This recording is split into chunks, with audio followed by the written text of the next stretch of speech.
All right, this is part four, but it's like, oh, I don't know, maybe there's two parts, part 3A and part 3B. Like, like there's just it's just you just like I have out of body experience and say, why am I hurt? Why am I angry? Is this good anger, bad anger? How am I going to respond to it? And so like I don't know, is he still doing it?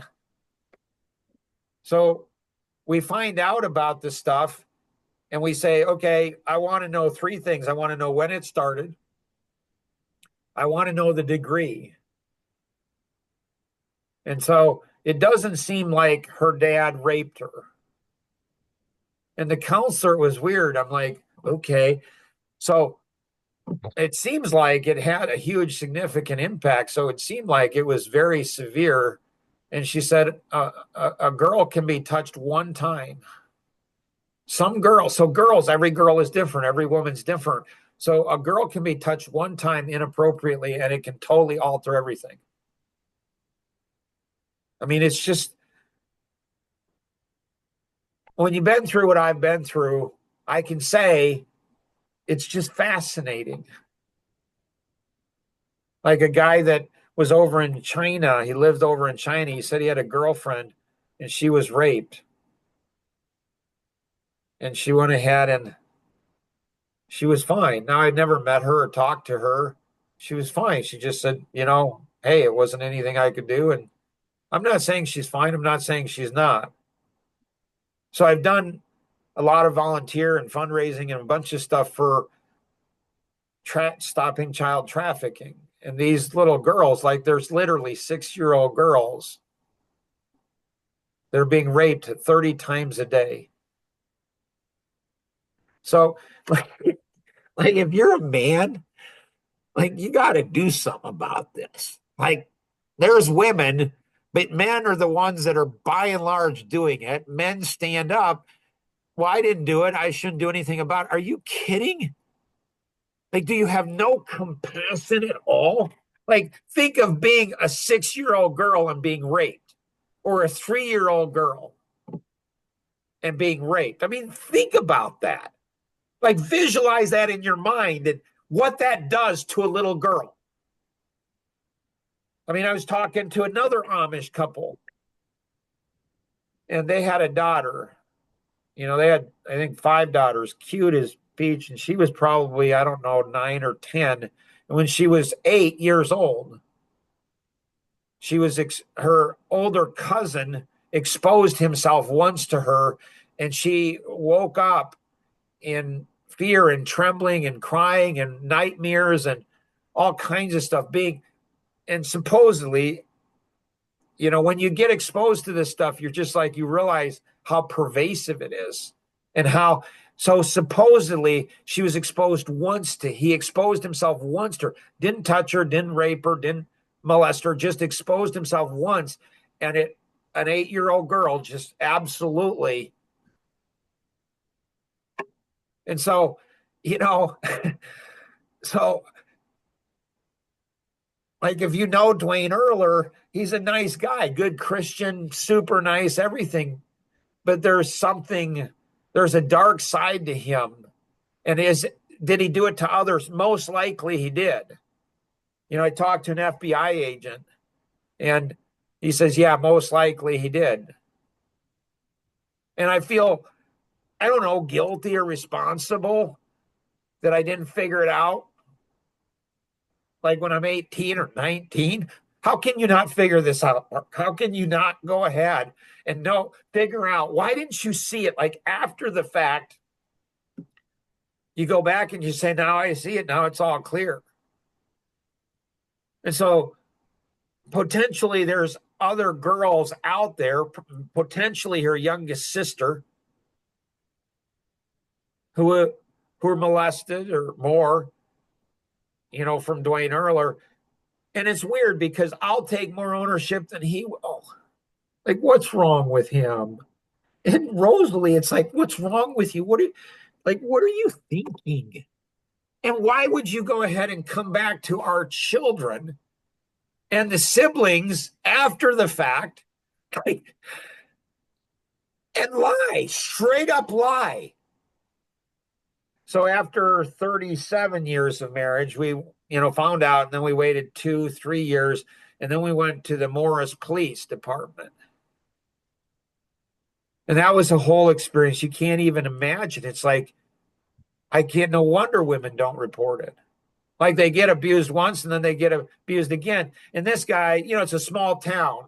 So small groups of people, it's so rampant, it's unbelievable. So the police officer that was doing the investigation knew her dad and knew her brothers. And it's like, but that's not going to create an issue. Like, really? Like, just there. So, I mean, they make it so hard. It's just crazy. Like, who makes this stuff up? And her dad actually went in to the police and he lied about some of it, but he did say he exposed himself to her. There's recording out there where he did that. He said he did that, but he didn't touch her. Really? But the mom, when the police came to the mom, she wouldn't she wouldn't go ahead and go on her. Like, he's arrogant. Like, her dad's just arrogant. He's a predator. And so, but there's nothing that the law can do. Like, there's nothing the law can do. There's nothing law enforcement can do, or the legal system. The poor people are there. They're as handicapped as the girl is. So it's fine. Just expose it. Just share the story. Get it out throughout all of Morris. And so there's an organization, Do You Hear My Voice Now? And they're not incorporated. So you can become a part of it. You don't register. Nobody knows who you are. You just share. And so it's unbelievable. So you can click on these things. And then, then you go in, you have here, like, here are the three men. So Dale Williams, he's the pastor of the church that I went to. And, we won't get into that story. Caleb Counterman, he's the one that went ahead and protected Dwayne Erler and the mom from the counseling. It's just like, are you kidding? And about 6 months ago, I got a call from a woman I've never heard of, didn't know, from out on the East Coast. Or not a call. She sent an email to Do You Hear My Voice Now.org or com. I forget which one it is. And so she's like, you must be, she said, did you hear that Caleb Counterman died in a car accident? So she said this to Do You Hear My Voice Now? And then they forwarded to me, and then I emailed her back and forth, and I didn't know. So he was the pastor of the church they went to, and he's the one that blew up the entire counseling session. They were going to come in, but he advised them not to. It's like, what are you thinking? And then he became an alderman or something in Morris. And she says, karma. So, and I don't feel good that he died in a car accident. Like, was that judgment? I don't know. I'm not God. I have no idea. Was he involved in other stuff? I have no idea. He has a wife and a couple kids, but I know what he did. I know what he did to my wife, the pastor, and how he treated her. I know what he did. And that's her dad. And then Dale Williams and these pastors, it's just weird. It's just strange. So yeah, it's Do You Hear My Voice Now.com. And so like, it's almost like with these men, you got to use brute force. Like, they got to fear. They got to have economic fear. Like, you got to go after the economy. You got to go after the financial, bring them down hard, like wipe them off, not physically harming them, Like, they're not violence. What I'm talking about, exposing it, because that'll destroy him. And there's an organization, and it's called the GRBC. And so, it says General Association of Regular Baptist Churches. And so here's the story of another girl who was, raped by her dad. And she did a video on it. And it continued to happen in her marriage. And it actually, her husband divorced her. And she had kids. And so there's a story here. And it's just like I hurt for Rosanna's sibling, like each one of them, because they don't want to think of their dad as this. They don't want to go through and they'll judge her. They'll go ahead and not talk to her. They'll go ahead and do all kinds of, and it's like, I'm like, you have no idea who your sister is. You have no idea what she's been through. Like, and they're, most of them, not all of them, but most of them, they're good Christian families, and they're good, but they just, like, it's just crazy. And the GRBC, General Association of Regular Baptist Churches, when we confronted them about what happened with Caleb, they said, there's nothing we can do. Like, nothing we can do. And it's like, the only way we can intervene is if the pastor invites us to come into the church. I'm like, I got an email from the guy. I'm like, the rep. I'm like, and this is the GRBC. The GRBC is the church I grew up in. It's a church she grew up in. We were all GRBC, General Association of Regular Baptists. My dad was a pastor his whole life in the GRBC. I knew the president of the GRBC. He's since retired. They won't even return phone calls now. So, so for all you GRBC people out there, I wouldn't be part of the GRBC. You have no idea. You think you have some level of protection. You think there's some higher authority. But if a pastor is abusing or allowing, like Caleb did, he allowed Dwayne to be in the nursery with small children. Like, are you kidding? What? Like, what are you thinking? It's almost like, what's worse, the abuser or the person who allows it? Or the organization. Yeah. So the organization. So I think, do you hear my voice now? They're partnering with some other established organizations, and I think they might be getting all the GRBC churches all around the country to be exposed to the leadership, the board members. Like, you men, I'm just telling you, you're just idiots. You can't, like you think, like, I'm her husband. You guys get wiped off the face of this planet. I don't care. Like, you didn't step up and you didn't protect others. And you're so fearful. You're so worthless. You should be ashamed of yourself. What's interesting is Faith Baptist Bible College, where we went, she told the president's wife about it and handled it totally inappropriate. But, but I have compassion. That was 40 years ago. And so I have compassion. But the president of Faith Baptist Bible College, he called me. So I called and left a message, and I said, hey, this is Mark Boersman. And he called me back, and we had a conversation. And, like, am I fine with them? I don't know. But he didn't run from it. He didn't hide from it. Like the GRBC, they're hiding. You don't want to do that. You don't want to do that. And so you come back to me now, I don't know what I'll do to you.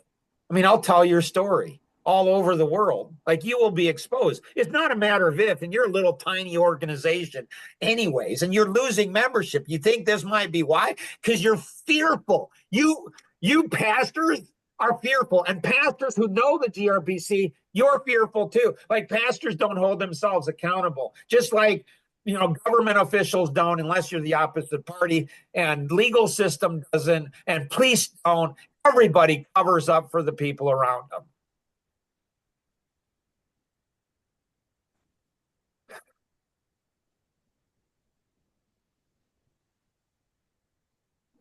So I don't know. I just um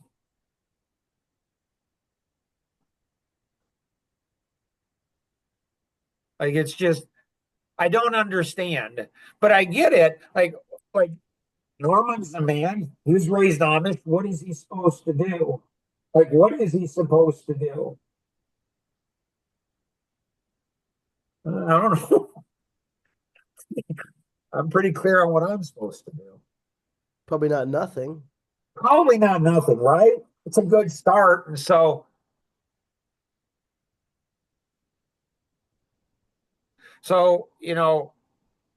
Maylin Electricon, I knew her when we were in high school together at the Christian high school in Romeoville, Illinois. And she got married to Mike Hardwick, which is I think it's one of the professors at Faith Baptist Bible College. And so, she's the one that became a missionary over into Hong Kong. And so I was talking to her years, I mean, decades after we ran into each other again and we were talking, and she said it was easy to raise money to become a missionary over in Hong Kong. Like that was easy. So she decided to go into the bars, and there's prostitute, and a lot of these are young women. I mean, they're young women from the Philippines, and a lot of them are young mothers. And there's a system in Hong Kong where they go ahead and draw young women from the Philippines. It's a brilliant business system. I mean, it's when you look at it business wise, you're just like, holy cow, that is really intelligent. So often it takes a business person to take a business person down that's evil, immoral, and hurting girls. But in the Philippines, it's like they attract girls because there's a lot of poverty and stuff. So they go ahead and draw them over into Hong Kong to be nannies. But what they don't tell them is they don't tell them the standard of living over in Hong Kong is a lot more than the Philippines. So you got to make more money. So a lot of these nannies over in Hong Kong, over in Hong Kong, a lot of these, and so they go ahead and so they get drawn into prostitution. And the pimps, the ones that control it, they go ahead and say, if you go ahead and don't continue so what they do is make a lot of money and they send it back to people in Philippines. And supposedly the parents, the parents don't know this. The family doesn't know it. They do. You can't, like, this is a system. But because they get the money, so the parents and the family, they're no better. They're worse than the ones who are doing it. And these girls will actually go back to the Philippines for a little while and then come back, to Hong Kong, because that's where they can make the money in prostitution. And it's just like, what kind of government officials, what you look at all of the money. Like a girl trafficked in America can make over $1 million a year for the pimp. When we got into, stopping child trafficking and stuff, and they trade these girls like baseball cards. I mean, there's an entire system. When we went to Houston, which is the most trafficked city in the whole, United States, there a runaway, she's on the street. I think they said, I don't know, 15 minutes, and she's being prostituted. I mean, a runaway. The Super Bowl is the most trafficked event in the world. Super Bowl. Oh yeah, the stuff you find out, it's insane. I mean, it's absolutely, it's absolutely insane. And so me understanding her dad, like something just went walkie. Like, what are you thinking? Like, what in the world are you thinking? And he rationalized it in his own mind. He possessionalized her like that guy who said, "Well, at least I'm not doing it to other girls." Like he thinks he owns his daughters, like they're his possession. And so he does a lot of work for him, and so therefore, he deserves to get some pleasure. And what he doesn't understand is you're destroying the amount of hurt and pain, but you're the one that's going to pay for it more than anybody else. That I'm confident of. So, is it really mercy?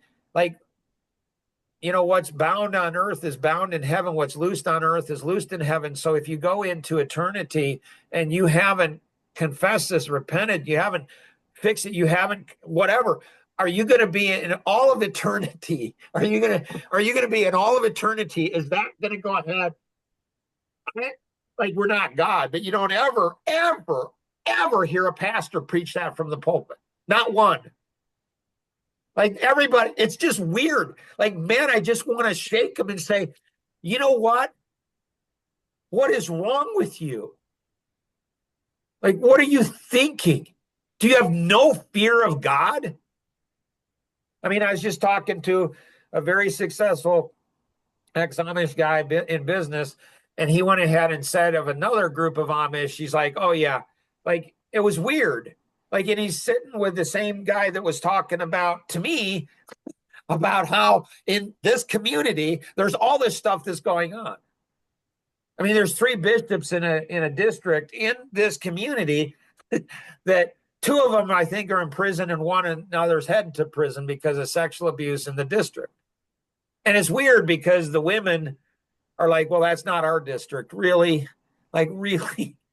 But this guy was saying, well, there's another Amish group, and yeah, I'm sure it happens in ours, but I don't know of it ever happening. And right beside him is a friend of, 70 years, and he doesn't step up and say, hey, let me tell you the stories that I know. Why? Because he doesn't want to know it.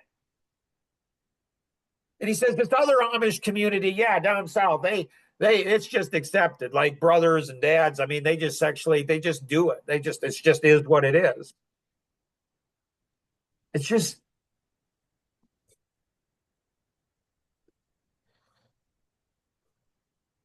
That's wild. That the mind justifies in the craziest and most Oh, absurd and irrational ways after the fact, just to convenience the truth for ourselves. And well, the last conversation I had with her dad, I'm like, listen, I know, he says it only happened. I touched her twice and I exposed myself once. He said that. He didn't tell the police that, but he said, like, you don't make this stuff up. Like, you can't make it up. He said it. She's right there on the speakerphone with me when he's saying this. And my heart just goes out to her. I don't even know. And she was so hurt. And I said, Dad, I know it's more. What he was saying is it happened twice when you were engaged and exposed once when you were engaged. Because at that point, something shifted in his mind where he said, okay, but he still did it. So he's like, but when you're dating, that doesn't count. And before you were dating, that doesn't even count even anymore. And it's like, you don't understand, you idiot. You don't understand. You just don't understand. I get to live with this my whole life. She gets to live with this her whole life. Our kids get to live with this. You idiot. So will any of Dwayne's friends say, hey, I saw an interesting podcast on you? Will anybody go to, Rosalie and say, I am so sorry. What are you sorry about? I am so sorry that your dad abused you and probably raped you. Like, I am so sorry that happened. Like, this is not, like, it's just weird. Christians are just weird. They're like, because Mark's intense, he's angry. I am angry. I'm angry at the situation. I'm angry that nobody does anything. I'm angry that the church is impotent. I'm angry that pastors sit back and do nothing. Like, I'm angry. Yeah, I'm angry. But what can I do? Well, the voice is getting stronger. There's more and more, there's more and more influence. There's more and more people. And so if you're a man, you know, I don't know, hopefully, we only have one more podcast, five. Is there healing? That could be two or three or five, you know. Right. And we'll have one, and then there'll probably be a whole bunch of others. Healing, I found with the death of our son, found with what's happened, at 18, 19. Healing's easy. Staying healed is hard. So what I had a thought in preparation, mentally, emotionally preparing for this today, I thought, if you go ahead and you get cut and there's an infection and it heals over and you bump it, you're going to go ahead and feel pain because there's an infection. But if you've really healed, once it's really healed, you can bump a scar and it doesn't hurt. Mm-hmm. So I was thinking yesterday and mentally preparing for today, I'm like, okay, like I don't want to talk about this. Like I think, I don't know. I mean, he's in his 70s, but people in 70s, 80s, 90s, like or he's probably 80 now, you know, and so they abuse children, so it just needs to be exposed. Anybody that has their children, anyone that has their children around should be aware. Like, hey, he's had a pattern. Like this is what. And you know what? With Rosalie, she's not going to do anything. She will not do anything. She can't. She cannot. She will just close her eyes. And so I thought, like, I don't think I've got, infection in there. So you don't cut open and her mom just like it's weird on how the abuser, both Dwayne and Rosalie, both are abusers. And how she says you shouldn't have told Mark. You didn't deal with it. You know what? You need to bring in. And now I look back and, wish I knew then what I know now, because maybe somebody else would have been prevented from the hurt. But I'm like, so okay, so if you have infection, you got to cut it open to get the infection out. But it's like, Mark, it's healed. It really is. You don't cut open, something that's healed.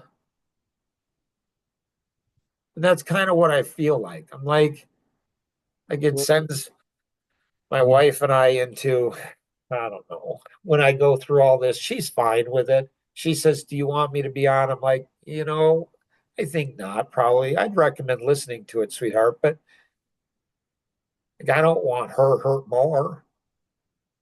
sometimes doctors do re-break a bone so it resets itself in the proper Yep. place.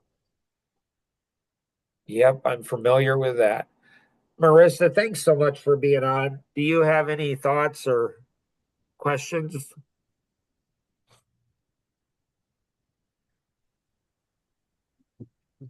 I can't hear you. We can't hear you. We cannot hear you. Okay. Um, Norman, anything else you have? No, this is I think it's very complex and very deep and long standing, and I think it's important. I think I can sense that it's important to to go through it, and whether it's reopening a wound that is actually healed or if it's breaking a bone to set it properly in its place. I guess we'll continue to find out. But I find there's a lot of within here. There's a lot of things that overlap with other concepts, bigger, larger life concepts, and I think part of that I think is probably therapeutic for you as well to talk through some of these, but also at the same time brings up a lot of stuff that you just don't want to bring up again. Um, And I don't mind it as long as it helps Rosanna or me or our kids or other people, or if it brings value to other people, like it's fine. And a number of women, are who have listened to this said they've really been helped by it. mhm. And so that's cool. So if you've been helped, then it's good. Marissa, are you able to? Yeah, I think I'm good now. Can you hear me? Yep. Yeah. Okay. Yeah, sorry. It was No worries. driving at the point. Yeah, I think that just her story is it's heavy, but it's really helpful to hear. Um, the way you talk about what men should be and what men should do and stuff is it's very healing to hear. Um, because it's just right. It's truth and it's right, and that's how men should act, and that's what men should think and men should care about. Um, yeah, there's like bits and pieces I can relate to, and so hearing Rosanna's story is very helpful. So, Yeah. And so I appreciate you both. And so I just think I think that a lot of times people think they're healed and they're not. And that yeah, hurts. Like I can feel the pain and I can feel that the helplessness. And I can feel, and it's like something can be done. Like something can be done to prevent this. Like there's all kinds of things that can be done. And it's like, why don't people do it? And it's like, am I doing enough? And maybe I'm not. I don't know. Maybe I don't know. And so um it's weird because I think of Dale Williams, the pastor that, he was my best friend at one point, and and I think of the hurt that he's done, and it's all interconnected. It's all interconnected. It's just crazy. So he didn't go ahead and, he didn't. And I think, well, Mark, what do you want? Like what, we'll talk about this more in part 5. Like, what do you want? Like, what do you want from people? I think I just want a hug from him. I think I just want him to say, I am so sorry. Like, I am so sorry. Like, like I'm like, what's it like to have your mom and dad abandon you? Like, what's that like? I don't know. It's very different than my mom and dad dying. I think it's far worse. It's like, and then what's it like to go ahead and have them talk to your children? And it's just crazy. And what's it like to not have any connection with your brothers and sisters because of what your dad, like I hurt, I hurt for women. And I hurt for men because they're enslaved and they don't even know it. So if you have any questions on anything we covered, connect with the individual, share this with other people. You never know. You just never do. You just don't, on who it's going to help. And so share it with other people. If you have any questions, connect with the individual who invited you, or you can call toll free 888-230-2300 outside the US 630-393-9909. And always remember, we can accomplish so much more together than we ever could on our own. Have an amazing day. Bye bye.